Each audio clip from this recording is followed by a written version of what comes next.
Good evening, ladies and gentlemen. Once again, this is Sarah Shazad, and welcome to CXO TV, where innovation meets ideas for growth via our knowledge sharing platform, CXO Global Forum.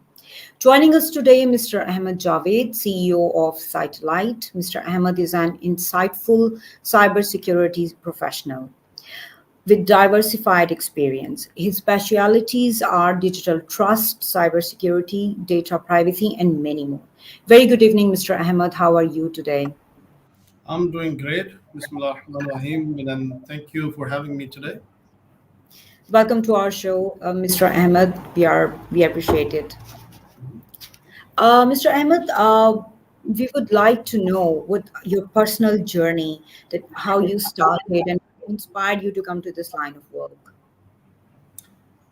Yeah, so first of all, I belong to a very typical Pakistani family, which has actually spent most of the life outside abroad, particularly in GCC.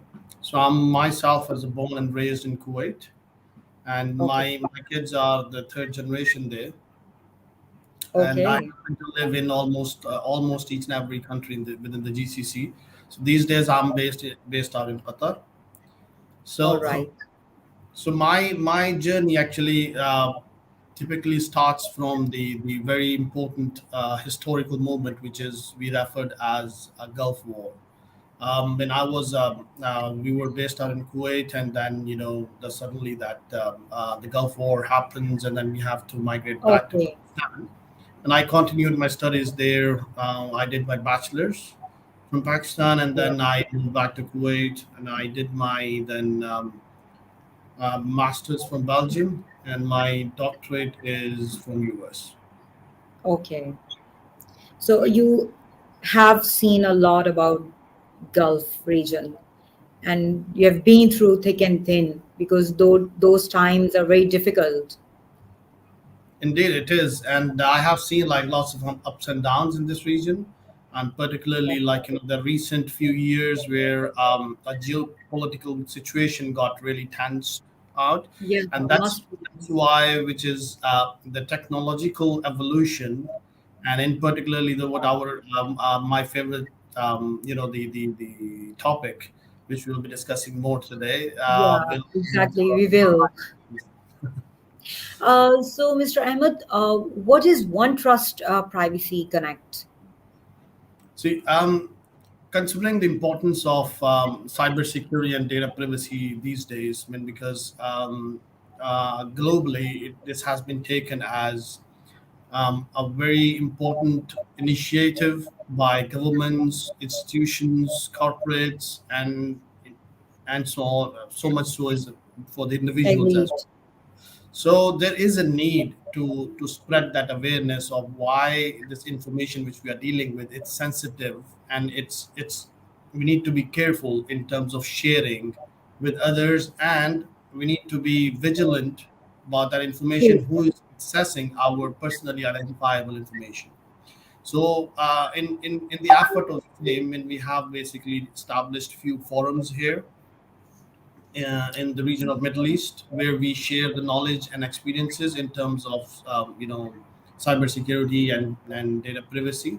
So Privacy Connect is one of the similar kind of Okay. forum established by one trust company, which is a Fortune 500 company, and I'm chairing their Middle East chapter as well as for GRC Connect and the Privacy Connect as well. All right. Okay. So, Mr. Ahmed, what are the main challenges globally on cybersecurity? See, particularly, I mean, that's threefold. I mean, if you see, there are the challenges which basically comes to the corporates when they're dealing with the sensitive information and sensitive, like the data, critical infrastructure, and so on. So, if you look at from a person who is basically responsible to drive the cybersecurity initiative within any organization or any institute, so Yeah. his challenges, which generally we referred as a CISO, a CISO's challenge today is basically of threefold. The very first thing is that, I mean, the enhanced complexity of technological infrastructure. Every day there's an innovation, there's a new form of technology which is coming in the Exactly. market, True and that. that has its own risks and challenges along with that. And then enhance, like the challenges within the integration with the legacy systems makes it more complex. So the complexity itself introduce like security challenges. So this is one. Second aspect is to look at, which is the cyber attacks these days became more Yeah. targeted, devious, and I would say more easier in terms of if we compare from past couple of decades, because the hackers, they use the same similar kind of freely available tools which are used by the professionals, white hat hackers. So that is why that is another aspect to look at, which basically enhances more the need to have a better security controls in the picture. The third and the most important aspect, which I or challenge I would say, is the shortage of the skilled manpower. If but as per the survey, as of today, we need 200,000 cybersecurity professionals only in the GCC. Oh, Globally, that requirement is around like almost 3 million cybersecurity professionals are required as of today. So lack of short, the skilled manpower basically yeah, the introduces. resources. Exactly. So we have the technology infrastructure, we have a better technology security technology in place, but we don't have a skilled people to come and manage and drive those initiatives. Hmm. So that's exactly basically makes it compound challenge for any CISO to drive an effective cybersecurity program Exactly. for any organization. Totally agreed. Totally agreed. So, how do you contribute in best practices of cybersecurity? See, as a professional within this space and practicing from the past couple of decades, when I feel most important element, which generally the companies or the corporate leaderships or give less importance, that's basically the Yeah, people part. The spreading the right awareness about, like the cybersecurity challenges, and because the all effort or this whole space talks about that securing the sensitive information of the company exactly. of yourself. Now this, if this information, we are using the technology components or technology devices to process, to send across, to receive, to store and everything. So we need to use the right security technologies to protect that information which is we are using, storing, retrieving, and sending and exchanging, right? So that is why True. most of the concentration and the budgets goes to enhancing or strengthening the technology infrastructure rather than investing the efforts on the people side who are Exactly. basically using that information in the first place. So that is the part which is basically requires more attention. We need to spread more awareness, we need to spread more right knowledge. So Exactly. how I contributing into this thing, when I basically give free lectures, free workshops Okay. in such forums, and I invite a lot of people to come on board, freely join and try to get this All information and right. sessions. So as part of that effort, we have actually established one.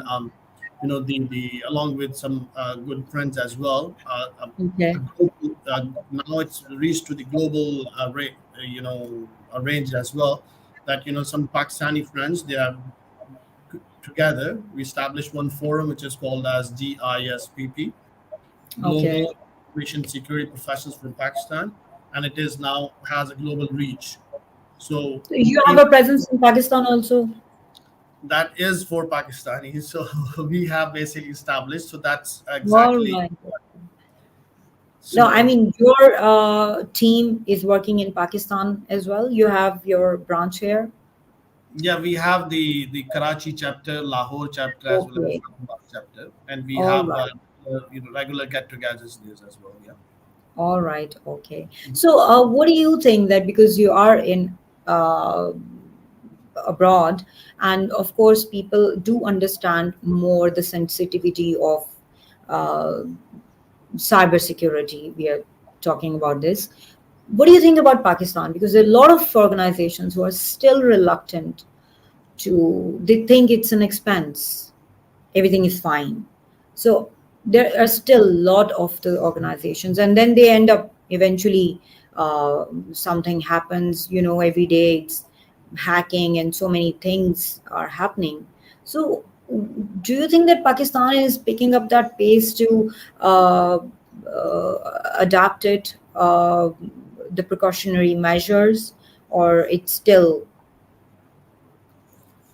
See, first of all, I mean, I would say that the Pakistan is the second largest nursery where we are producing the cybersecurity professionals today, after India, globally, I After? would say, Yeah, true.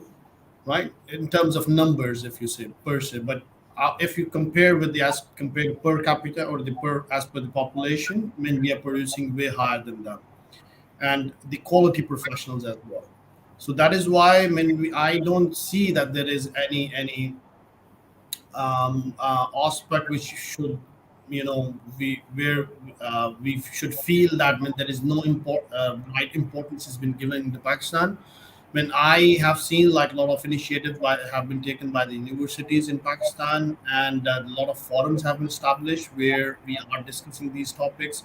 In particularly, our very this forum CXO Global have organized a Okay. lot of tech conferences. They have onboarded Exactly. like cybersecurity professionals, including myself, when I have given a lot of interviews here to spread the right knowledge. So they are very, the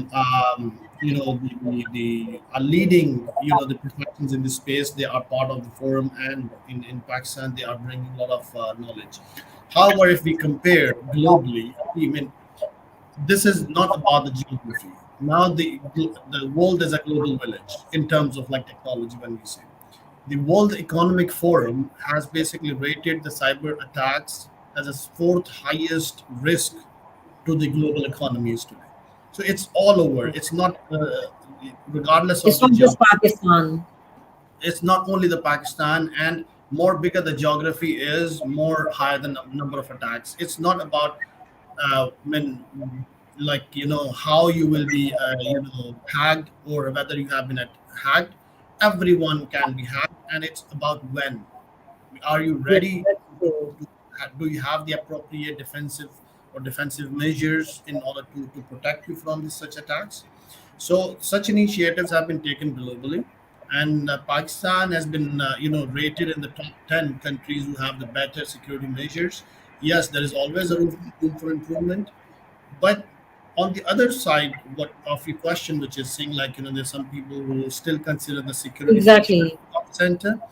That definitely is a challenge of a CISO, because generally the top leaderships of any organization, they are pure businessmen, and they know the language of numbers, the sales, profit, and these kind of things. Exactly. They don't know that by investing in the cybersecurity, how much income they can basically save if they are exposed to such incident or such cyber attack. So investing in cybersecurity basically help the business leaders in sustaining the profit levels which they are investing all the Exactly. efforts to bring them up, right? So you're saying that cybersecurity has full implementation in Pakistan, like in terms of reprimand if breach. See, I mean, cybersecurity is a knowledge space, is a domain, right? So that True. there are a lot of applications in each and every industry vertical. So we cannot say that 100%. Of course, I mean, for example, I mean, in the fintech industry, we have like cybersecurity has played a very important role. We have, Exactly. we have basically established such startups who are bringing the top notch technologies, and Okay. brands who are strengthening the systems. Our banking industry are the number one, are the leading industry who is adopting such advanced technologies to secure their payment infrastructure. And on All top right. of it, our manufacturing industry, even aviation, defense sector, all of them, they are well equipped with such technologies. And the good thing in our country, that we are blessed with the more than required skilled manpower. When we have That's enough very right. Yes. to basically to acquire. We don't need to go out there and hunt for the talent. I mean, we Exactly. have demestically available talent, and that's why Exactly. that's a blessing from Allah Subhanahu Agreed. wa Taala for our country. So, Agreed. considering from that point of view, that whether cybersecurity should be considered or are still being considered as a cost center, yes, that varies from industry to industry. If you Industry. consider, like, for example, the a trading industry, that does not require much, like, the technological dependence as compared to the True. banking. True. So that's why the level of importance, or the role of cybersecurity in enabling the business varies from industry to the industry. That's Industry how to it industry. basically goes. So, what do you think that what phase of digital transformation is Pakistan in currently? See, we are, if we see globally, like, from a national point of view, we are slightly lacking from an integrated national cybersecurity strategy. There's a recent effort has been put in place where we came up with the national cybersecurity policy, and it Okay. is being discussed. But when it comes to, when such discussions happens, such documentation happens, when it comes to drive that thing in terms of, like, executing on the ground, there are a lot of challenges, because a lot of governmental institutions have to join hands in these, like, efforts to drive this thing effectively, right? So True. that is Agree. why, Absolutely. more bigger the country is, more bigger the teams are, more bigger the challenges are. So Exactly. we have a strong country level leadership, and I have a firm belief that, we are blessed with such a talent in each and every space where we will be able to overcome these things. I'll just give you the highlights, like, if you compare, like, the cyber attacks we have faced on the 14th August 3 years back, is Okay. almost, we did not even face that, even 10% of that last year, just recently, this August, which we have passed. So All the right. imagine the improvement within the 2 3 years movement, and Yes, that's a, improvement is there. yeah. Improvement is there. Ahmed, so many strategic organizations work in air gap environment, as you already said that. So, still, how much important to them cybersecurity is? See, as we are heading onwards, everyone, we cannot, no one, even at the individual level, can deny the importance of the technology. If we have, or we have to use the technology, such as, I'll give you an example, the smartphones which you're using is the computing at palm. So if we are using any technology, even at the in the hand, we need to have some, a security mechanism to protect our Exactly. information that device holds. So more the technology adoption will be there, more the cybersecurity requirement will be, because Will be there. security requirement will be each and every layer. It's on the people layer, it's on the technology infrastructure True. layer, Exactly. application layer, data layer, and on top of it, it will be on the process layer as well. So that's why, for, and it is driven through a very common, yeah, a human trait or mindset, that every human is basically thinking, is exposed to a risk. For example, a person Yeah. which drives a car, that there is a risk for an accident. So he adopted Exactly. preventive measures. The same way we adopt any technology, we need to adopt, like, preventive measures along with that, in order to avoid Exactly. a misusage of that technology. True that. True that. So, basically, you are saying that cybersecurity is a baseline for every organization, be it be small, big, or whatever. That it should be there. It is indeed should be there, and it cannot be ignored, as especially these days, because now more the technology dependence will be there, and more technology adoption will be there. The need for cybersecurity will be there. So the institutions in this effort has to play a very important role in terms of standardization and compliance, and of course they need to provide all the related support to the companies and corporates to achieve that compliance in an easier and smoother way. So the That's exactly what it is. What And it it is. is all around the globe. It's not only in any particular geography. Okay. Uh, what about that online shopping websites? And I think this is the most compromised platform because you're entering your details in that and you don't know which website you are getting into. So what do you say about that? Is it secured?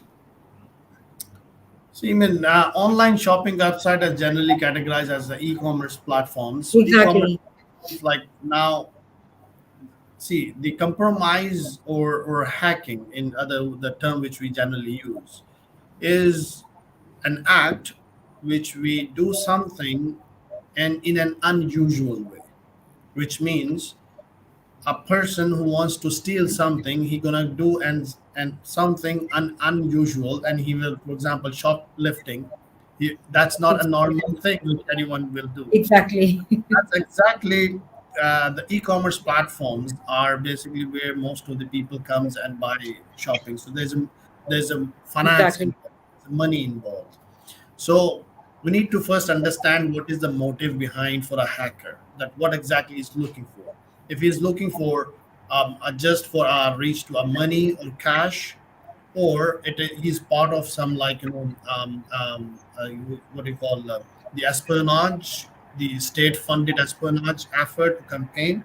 So they just need it to collect the personal information of someone, or if they want to focus on something, a spear attack, some politically famous public personality, for example. So they want to steal his identity, which is called as Exactly. identity theft. So what is the motive behind? Generally, in e-commerce platforms, to they want to steal your credit card information so that they can reach out to your finance, like True. money True. part. So in that case, there are some very commonly available guidelines that whenever you visit such website, you need to be careful about few Yeah, things. we And need to know the guidelines. For example, we have landed into some website, so it should be HTTPS, that it's a secured one, right. and these little things you can actually follow uh, to prevent any scam. Right. So first of all, I mean, there are few minor like guidelines, very simple one. First of all, I mean, if that whenever you land to such website, you need to see the whether it's secured or no. So then the very first thing, Yeah, as you rightly said, like you need to highlight check the URL is starting with HTTPS, and true. and sometime it is starting with HTTPS, but it's still not secured due to the expiry of the digital certificate. So Okay, you need to check one more thing along with that, that the before the URL there is a sign of a lock, the key lock. okay, So if that is properly, the lock sign is visible, it means that this link is secured, at least encrypted. Now the okay, second thing is what we need to make sure that URL is a correctly written URL. Sometime as part of the phishing attack, when the hackers, they use some techniques which is called as social engineering. They basically make the people fool in a way. They make the same web page look like exactly the same as website, and okay, they point that basically points to their hackers computer, such as like hotmail.com. If I, instead of hotmail.com, if I write hotmail with double l.com, so it is very rarely possible that someone will notice that thing. Though it okay, is, yeah, hotmail with double l will basically point that to the IP address of the hacker's machine, and that will take the yourself, so you will basically get into the trap and get compromised. So these are okay, the few things, and then we should not click on any such link which is not clear, which is very suspicious, which is not known as when it comes to the emails. And before giving um, your credit card information online, then try not to give like that information as much possible, because once it goes, then you cannot basically recover that thing, recover because that. it is Exactly. protected in the CVV value, because when you online, when you are submitting a credit card information for a transaction, you need to submit the CVV value. Once it's gone in Right. the wrong hands, then there's only one way to stop that, the fraudulent activity on your card is that stopping that card from by calling the bank. Yeah, from your end, like the end user or the individual who is using that, from our end, what guidelines we should follow, that is important. Exactly. So there are a few more things, like, I mean, of course, like when you are giving on the credit card details, I mean, generally, online transactions do not require the PIN number if you're using the credit card. Yes, true, true. So that's a CVV value. So these are few things which you need to someone which you not we need to. yeah we should know, because everything is online now these days. Mostly everybody is shopping on their devices, so these are little precautionary measures which everybody should take. So Exactly. um, lastly, Mr. Ahmad, I would like to know that what utility you see being a part of CXO Global Forum. I'm sorry. Can you come again? The utility you see being a part of CXO Global Forum. Indeed, when it's a privilege, I would say, when it gives us the chance to interact with the C level people, and it gives a Exactly. more clear in terms of understanding from the global business leaders, and especially the conferences and the summits which has been organized under the umbrella of CXO Global is, I think, the wonderful effort from the forum leadership end, and Exactly. it's highly appreciated, I would say, and uh, my personal feeling is that when the amount of the learning which I learned from the such leaders from the CXO Global, I wouldn't have been getting a chance from learning from any other technical or some other forum. So it's That's indeed the a mission behind this platform is to unite every key thought leader, identify their challenges, and learn. It's a learning platform. So thank you very much, Mr. Ahmed, for your uh, very fruitful guidelines and very useful piece of information. Thank you very much to be a part of us. Thank you. most one privileged. Thank you.